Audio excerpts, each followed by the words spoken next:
Hi, I'm Jessica Sabatini. And I'm Catherine Phillips, and we're with the Center for Integrated Transformation, which is dedicated to the creation of a new world through the inner transformation of individuals, businesses, and communities. And this is part 5 of our Stepping into Flow series, which is Take That Ride on the River. People often ask us what we mean when we say stepping into flow. And the best way to understand it is to really get a sense of what it feels like to be in flow versus what it feels like to not be in a state of flow.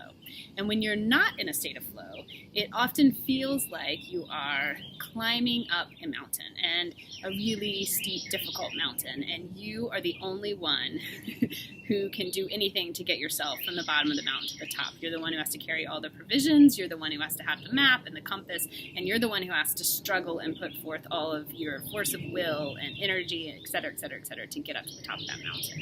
And even if you're doing what someone else has told you to do and someone else says, take these steps, it's still your body, your energy, your effort that has to take each of those steps to go higher and higher and higher. Mm-hmm. And the sense of being, alone, disconnected from my surroundings, everything's on me. And sometimes we will acknowledge, sometimes you can have the moment of, oh, success. I did it, I made it to some peak or whatnot. But then there's another peak a little bit further up and you have to get back into the state of struggle. And what a lot of people start to experience and are starting to experience is that they aren't getting to the peaks anymore. They're just struggling. The sensations of struggle, fall back to the bottom of the mountain, struggle, and they can't get to where they want to go. And that is really an invitation to step into flow. And what it feels like to be in a state of flow is more like taking a ride in the river.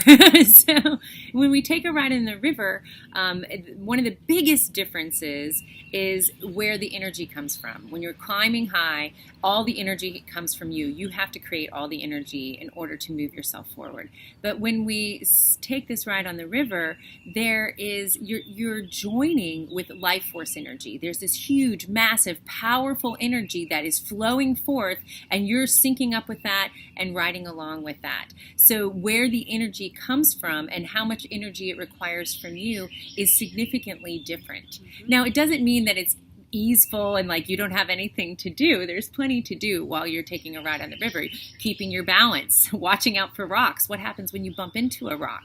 Mm-hmm. Those kinds of things do take attention. They take energy. They take some trial and error at times. They might even take coordination with the other people who are riding on the river with you. How well are we communicating? Are we working together? Are we fighting each other and getting off? But if you're in the state of flow, particularly like if you have this experience of staying in the state of flow for a whole day, let's say, mm-hmm. you may do a ton of stuff in that day, and you may have all sorts of challenges that come your way in that day. But there will be this sense as you navigate, the sense of ease, this sense that the universe kind of has your back and is helping you navigate. Mm-hmm. And there's an openness to getting other people to help, to surprises coming in to help you navigate any challenges that come up. And at the end of the day, there's this sense of I'm still energized. Mm-hmm. I still am full. I do not feel exhausted, depleted, stressed out at all. I feel as energized as I was in the morning. And when you're stepping into that flow and opening to those surprises, it really is a bit of trust. I'm trusting that this river has a destination, that it has my best interest at heart. I'm trusting that the things that are going to be needed are going to be revealed on the banks. Oh, here it is. It's going to be revealed. It's going to come into my flow. Mm-hmm. But stepping into flow can feel uneasy. It can feel like, I don't know, it feels like sometimes the river is rushing and it's going really fast and it might be just too fast for you. So you jump out of the boat and you're drowning and you're like, we get to the shore. And sometimes the river is kind of moving slowly and mm-hmm. you don't even notice that you're moving. It feels so peaceful, and that can be uneasy for people who are used to working so hard that you're, what else can I do? How can I push this? How can I make it forward? So, kind of taking note of that, that experience, which can be it has a lot of variation even through one day following mm-hmm. the flow. Mm-hmm. And one thing we've noticed a lot of people do is they sit on the shore and go, oh, I'm waiting for the river.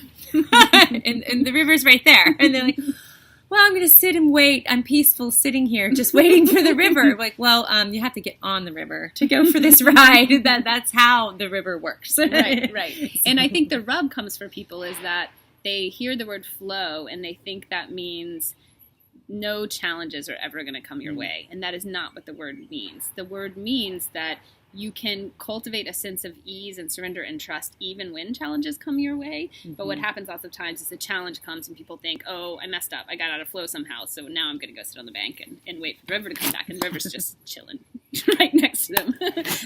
So we invite you to think about, where are you in this terrain? Are you climbing this mountain, using all of your energy and effort to get up that mountain? Are you riding the river and it's like grooving? Is it going really fast and you need to coordinate? Are you drowning and you need help? Or are you sitting on the shore waiting?